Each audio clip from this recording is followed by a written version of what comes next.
WA6ED, is there any emergency or priority traffic before we start the SOARA Saturday TechNet? Okay, having heard none, this is the SOARA Saturday TechNet.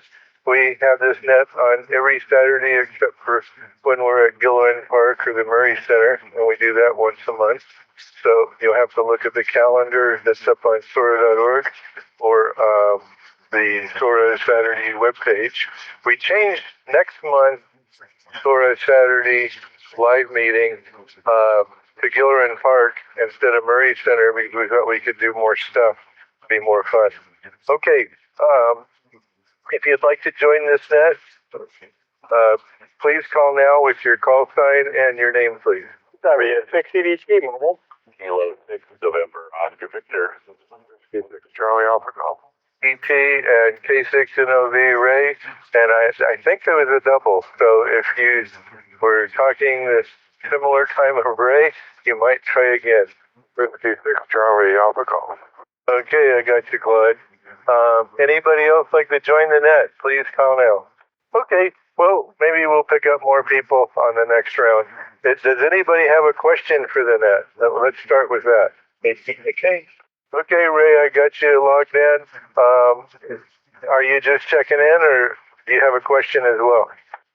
Oh, I have a question. That's you call for page. Yeah, I just didn't get you checked in, that's all.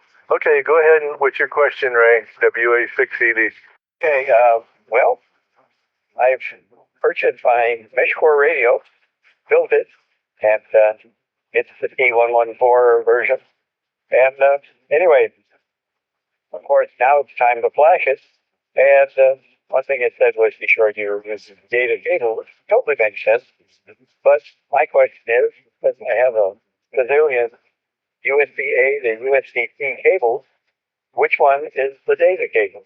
Or how do I identify one as being a data cable other than trial and error? Is there any other identifying information?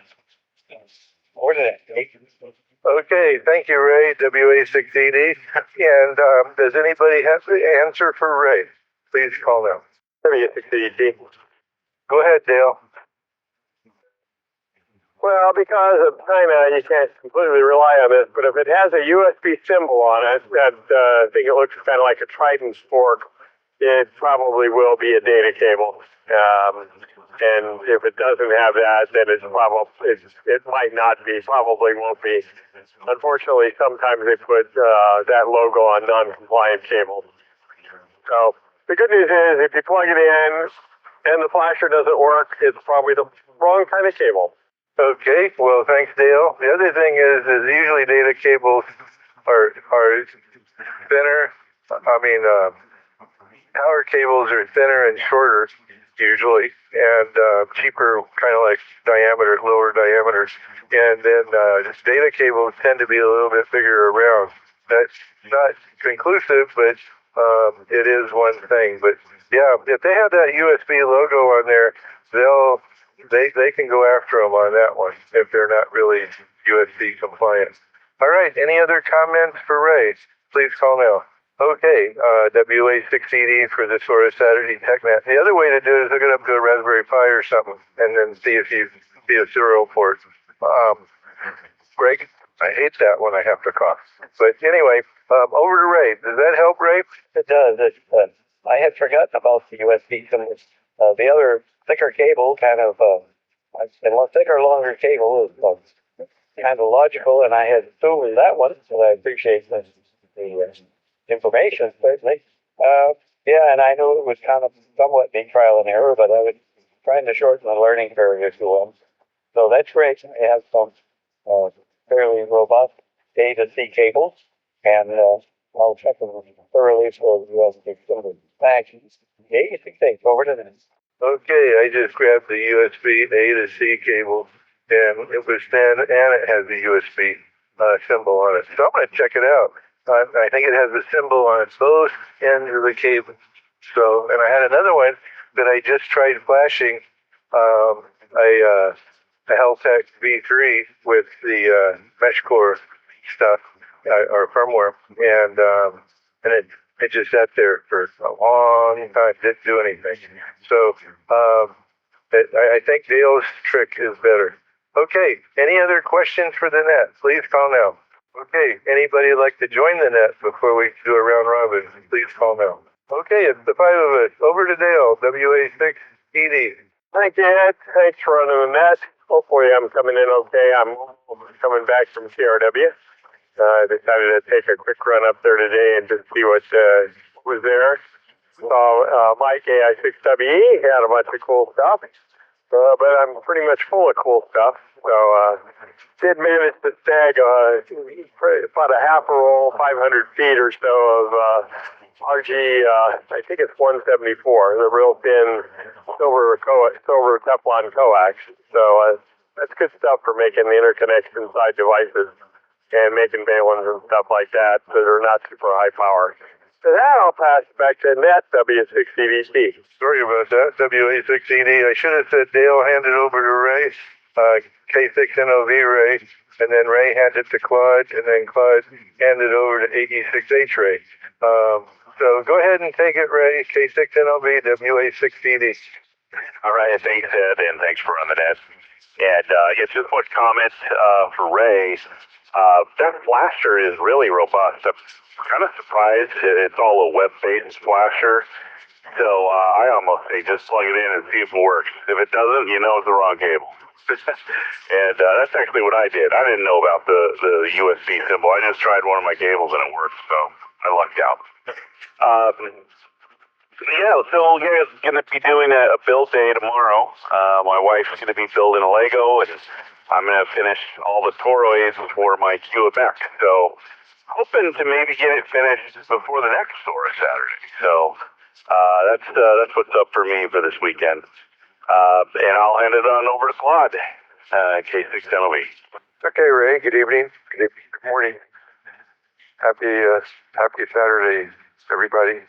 W6CAG here. And it sounds like you have an interesting day tomorrow, I think. Or is it today? You said your wife is building Lego, and I just wondered is that those little plastic things that, anyway, I just wondering if there's something, if there's something that I am not just so unconnected to what's going on in the world that I missed some important thing that everybody calls Lego that's not what I think of as Lego. So over to you, Ray. Good luck with your flashing. Don't get caught flashing though. That's embarrassing. Go ahead, W6TAG. And this is a little confusing. Do we want Ray NOV or Ray 86H? If I say yes, would that help? Probably not. Anyway, yes. The senior Ray. Go ahead. That hurries. But AI identifies the thing as 86H here. And yeah, I guess I didn't realize that NOV is checked in. Perhaps we doubled. That was the double that Ed was talking about. I thought I was number two cow in the line, but obviously NOV beat me, and that's fine. Anyway, not much more. Thanks for the help on the USB cable. And I've got a jig going out. I'm proposing to you. I put it away. That may be my rainy day project. It starts sometime, I understand, this afternoon. Maybe currently, I think they're saying around 3. So over the next 24 hours, we'll get about a quarter of an inch. So first hour of the day will be checking, bleaching the yard, taking down my temporary antenna, those sorts of things, getting ready for possible wind along with the rain. 86H, not sure who now. I turned it over. So I'll over to that. WA6ED, this is the SOARA Saturday TechNet. And if you'd like to join the net, please call now. Okay, Ray, I'm 86H Ray. I'm fighting with cables right now, trying to upgrade to the 1.15, I believe, for MeshCore. So, and I'm not having good success. So it thinks it's paired now. I don't know why. I didn't pair it this morning to anything. So anyway, I'll have to figure that out, but it's not updating firmware either. So I'm fighting with cables as well. And I started this way before the net. And It said don't unplug it. So I left it for like half an hour. All right, let's get it back up to Dale. And how did TRW go today, Dale? WA680. Well, thanks, Ed.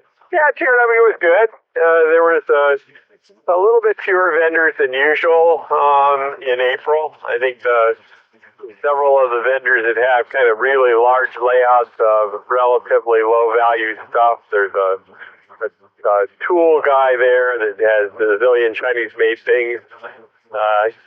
He wasn't there, and a couple others that weren't there that usually show up. So I think people really hate to get their stuff wet. And in fact, coming up here, I guess it was rained on in Irvine for a little bit. So, but yeah, there was good stuff. I mean, I almost bought a rubidium standard, the time standard, but I decided I really just didn't need it. And, GPS it works fairly well for me. We get reasonably good phase coherence. Don't need anything quite as good as, well, it's actually better than rubidium, but it's not standalone. So, and what else is there? A ton of radios. Actually, quite a lot of people selling radios today. So, in fact, there was a guy selling a TS480 HX that I was thinking about texting Steve to see if he wanted to buy another one. Anyway, enough of that. Now over to K6NOV from W6CDT. All right, well, Claude, in answer to your Lego question, yeah, they have a lot of little Lego kits now that are kind of adult-oriented. And so my wife is building Van Gogh Starry Night, which is a very neat little kit. So yeah, she's kind of gotten into that, and so it works out well. We can both sit at the table. I've got a soldering iron and a URP lathe kit, and she's got her Lego kit, and we can kind of just build together. So that's the plan for tomorrow, and looking forward to it. It's a lot of fun, and I'm getting my kit built finally. So I will hand it on over to you, Claude. W6CAG K6NOV. Okay, Ray. Well, thank you for that information. That's good to know. I didn't realize that. I always thought of Legos as when I have to think about buying a birthday present for my 6-year-old grandson or something like that. So I got to pay better attention to what's going on in the world. Sorry, Ray. I figured you can be the senior Ray without being, it's not like I said you were old, Ray. You're not old. You're just more senior. That's all. Slightly more senior than me. I apologize. I didn't intend to do anything but pull your leg a little bit.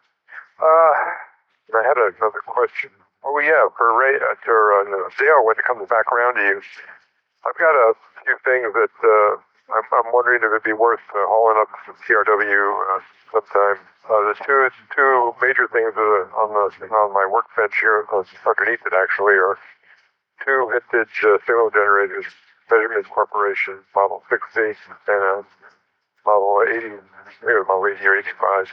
And then with these low frequencies, one that goes up to about 30 or 40 megahertz, and the other one that starts up there and goes up to around 500-ish megahertz. Anyway, they used to work. Last time I used them, they worked. But since they're probably, I need to find someone that wants to go through and replace dried out electrolytics and that sort of thing before giving them the smoke test, just to be safe. Anyhow, to ask the question, I don't want to just drop them off for e-waste. I think they deserve better than that. Over to you, sir. 86H, not W6CH. Go ahead.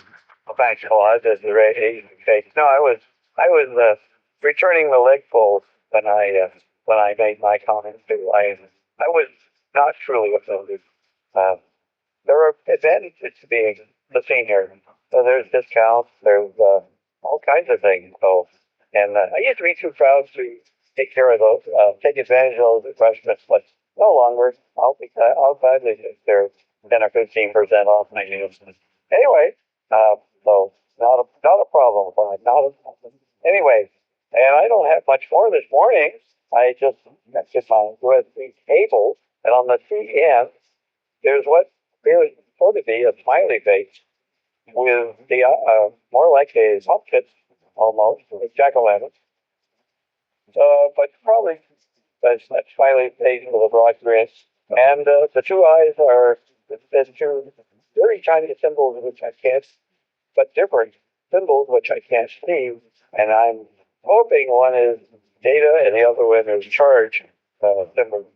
So no clear USB, but they were very proud of it. They put their number on the USB-C, their name on the USB-C, and it'll say 6 cable and fabric coats and so on. I'm going to give it a try, and hopefully it's an upgrade, not just an upgrade to charge cable, but a good data cable. Thanks, everybody. 86H, over to net. WA6ED. Anybody else would like to join the net? This is the SOARA Saturday TechNet. Yeah, the official USB logo looks like a little pitchfork with arrowheads on each of the tips, right? Maybe a magnifying glass or one of those lamps with a magnifier on it would help. But I just had one that worked without the logo on it, and it was a thinner cable for a medium thickness, I guess. And then when it was even thinner, didn't work, but it had the logo on it. So it's the wild, wild west out there. If you find one that works, what I'm starting to do is I have some red wire ties, and when it's just USB power, I put a red wire tie on it, and then I know that it's power only and it's not good for data.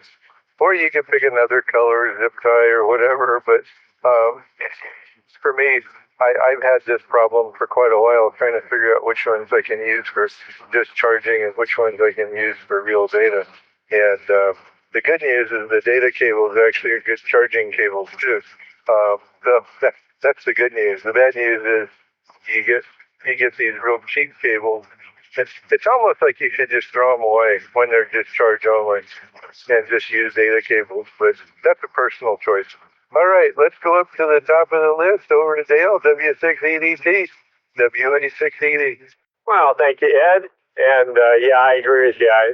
Charging cables, unless they're special, I've got one charging cable that's fully charging, but it's, I don't know, 15 feet long and pretty heavy gauge wire, so you don't have a lot of current drop across the cable when you're drawing 3 amps. But most of the time, it's just not worth messing with charging only cables. I like your idea of putting a little a red dot, either fingernail polish or a wire tie or something. That's a great tip. I think I'll have to remember that. I've got a USB cable tester, so I can probably work the cables if I really wanted to. I did have one question for you. You were talking about firmware for the mesh node stuff. What does 1.15 buy you? Anyway, I'll pass it to Ray, K6NOV, W6DVG. All right, so I've got one comment on the charging cable, and I heard this once. I don't know if it's true, if it was just a myth, but they're saying that public chargers, like at the airport and maybe some other places, actually have, like a OS running on them, and people can put viruses on them. So they were saying use only charging cables when you're using a public charger at some location like that. So I do have one for that, just in case. And I don't know the full truth behind that, but it makes sense. Don't give data to somebody that you really don't want to give data to. So there is one benefit to having the charge-only cables, and then that's the only one I can think of. But that's all I got this round, so I will pass it on over to Claude. Well, that's interesting. Good to know, W6 here. I wonder if that, what you call a caution about using public chargers, does that apply to any USB charging pros? I guess I'm going to assume that, or like USB-A or what is it, only USB-C, or is there any difference? I know that there's got to be some kind of communication between the charger and the device USB-C because depending on what voltage you want, USB-C there's several voltages possible that can be applied, whereas USB-A I think is 5 volts only. So oh well. Go ahead there, Ray, A6H and then W6H. Thanks, Bud. Ray, 86H. And yeah, I do know the voltage thing. And of course, there's I guess, for lack of a better term, handshaking thing, capability built in to some devices and cables. So they each knows what the other wants to see in terms of voltage. And adjusts accordingly. The donor device adjusts the voltage according to what the receptor device wants to see. So, and that again is, I think those chips mainly are in the USB cable itself in the chip, but I'm not certain of that either. But I do know that is a factor in some cases. And I understand the data cables, especially USB-A chips, and Ned is the one who told me about this. So they are more, they're the ones you need to use if voltage is an issue, because they're the ones, the USB-A data/charging cables, maybe just charging cables seem to know what the C device on the other end wants to see. Anyway, so maybe Ed can shed light on that. A6H, where's it at? Thanks, Ray, WA680 for the SOARA Saturday TechNet. Anybody wants to make a late check-in, please call now. What was your question again, Ray? I was trying to find the release notes in the latest MeshCore firmware, and I heard you say you had a question. I'm sorry. Absolutely no problem with that. A6H. And you were talking about, and I knew this, but I don't know the nuts and bolts, if you will, obviously Claude alerted to, there are different voltages that different devices want to see. And the donor device needs to know what the receptor device voltage wants. And there's a mechanism somewhere, and I was under the impression that maybe chips built into the USB connectors, and I thought it was in the A connectors. This senses what the other end, in this case we're talking A and C cables, the C receptor device wants for voltage. So, and they can, lack of a better term, handshake and agree on the right voltage, and so it'll be provided, and it won't let the smoke out of the device on the C. Anyway, maybe you can help with that, or how that, a little more about how that works. Maybe 6H over to WA680. Got it, Ray. Thank you. It's called power delivery, and for USB-C, USB-A is 5 volts only. So that rectangular connector, you're only going to get 5 volts. However, if you take a USB-C charger that can put out 6 volts or 5 volts, 12 volts, 19 volts, whatever the different voltages that it could negotiate to, and you plug it into a Heltec V4, you'll burn it up. Because the Heltec V4 has a C connector on it, but it's 5 volts only, and it's too stupid to negotiate properly. So you always use an A to C cable with like a Heltec for something that you're not sure about, but you know it'll work at 5 volts.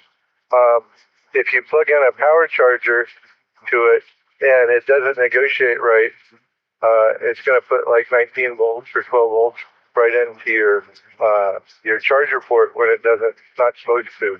So I've already burned up one of these Heltec V3s by doing that, because I said, well, I'll just plug it into my charger port right here, and it charges my laptop. And yeah, I guess it charges it for a millisecond and then burns up. But you want to be really careful with 5 volt only devices. And the Heltecs are cheap Chinese, little computer board, and it makes a difference. So does that help? If you're not sure, plug in an A to C, and if you're sure, like my MacBook Air laptop, I plug a Type C charging port in, and I know it will negotiate. So that's another reason to put a label on stuff like 5 volt only. WA6ED over to Ray. Does that help? Yeah, Ray 86H here. Yeah, and right, I double checked, and you're right. My MacBook Air charger, the wall wart, has a C outlet, and I have a C to C cable to charge my computer with. So that makes sense.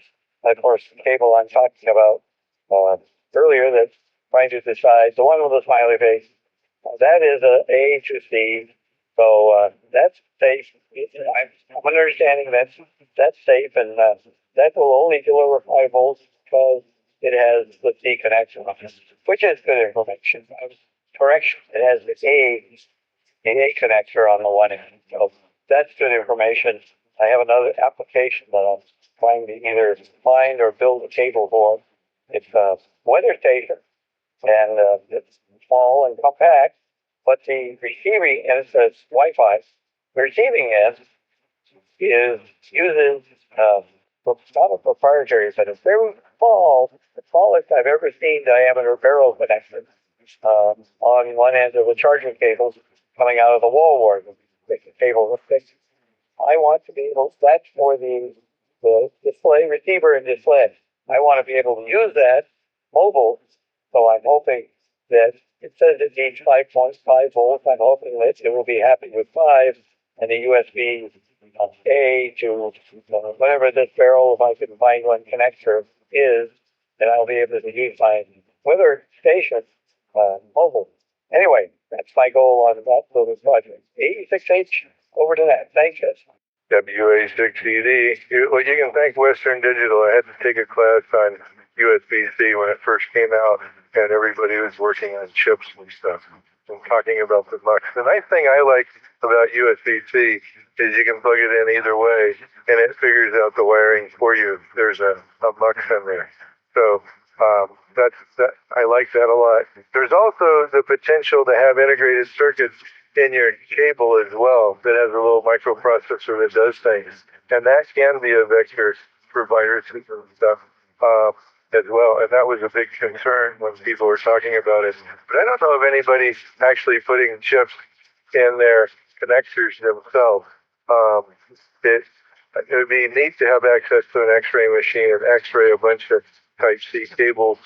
Maybe the Thunderbolt 4 Type-C cables would have that chip in it. I do not know, but there is an additional complexity on USB cables. If it's expensive, it probably has a chip in it. There you go.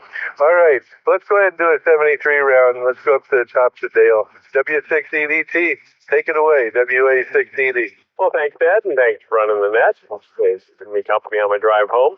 2 comments. One to Ray, K6NOV. You're absolutely right. That is great advice. At DEF CON one year, there was a session on basically they suggested building a little device that looks like a wall wart and just leaving it plugged in at an airport into AC. And people would plug their cables into it, and it would harvest as much information as it could off the phone and store it in a little flash memory in this wall wart, and you'd come back and retrieve it and get all kinds of good stuff off of people's phones. So yeah, if you don't know or own the charger, then do not plug anything but a power cable in. And the health, it's my impression that a properly built and compliant USB-C device cannot be damaged by USB power delivery. But Health Tech is certainly doesn't qualify as properly built, I'm sure. And I think it's exacerbated by the fact that to use PD, you should use a PD compliant cable also, which, as you point out, Ed, has on the other end the chip, which does power delivery. So that's what that's about, at least as far as I know. And one more wrinkle, USB, original USB, not power delivery, so type A, has different current ratings, and that's negotiated with a pair of resistors. So anyway, with that, 73 all, and I'll pass it to Ray, K6NOB. Okay, well, thanks everyone for some good information. I'll also throw one more out there. I bought this Anchor, I think it's a 10,000 milliamp hour battery that will do power delivery. So I could charge my laptop with it, or I could charge my MeshCore node with it, and it's a pretty cool little thing to have in the bag, that's for sure. And so that's what I'll leave you guys all with. Ed, thanks for running the net, and it was good talking with everyone this morning. And so I will say 73, and we'll see you all soon, I'm sure. Over to Claude, W6CAG, K6LB. And thank you, Ray, and everybody. Have a great weekend and week coming up. Stay dry. Enjoy the opportunity to work on indoor projects, I suppose. So I say thanks for running that. Well, like I said, maybe again. Yeah, I didn't know about the USB-C power level negotiation, all that stuff. I learned that off of this not today, but at least one time in the past when that information got shared, probably by Ed. So it's good to know. All right, 7-3, everyone. Ray, over to you. I think you're always telling Charlie, but you're telling Ray. The other guy, I guess you're the last one in the rotation. I think. Maybe I'm wrong. W6CAG, Mike Morris, 7-3. Go ahead, Ray. Thanks, Claude, and right you are. I'm the last cow in line today. And anyway, good to hear everybody on. Thanks for updates and refreshing and all information on USB. Kind of interesting. What I thought was kind of an inane question that would probably get blown off as quickly as possible turned out to be the top discussion today. And that's USB cable. Anyway, appreciate it, everybody. And thanks, Ed, for running the net. 86H, 7 over the net, 7-3 all. WA6BD. Well, it was a good discussion today. It's always fun talking about different topics and things like that. And USB-C is complicated. So be careful, and especially with cheap Chinese stuff. And I blew up one of those cards quite easily. It didn't take very long. Okay, have a good one, everybody. Thanks for participating. And this net is now closed. Return the repeater back to normal use. And WA6ED is clear. Time to mow the lawn.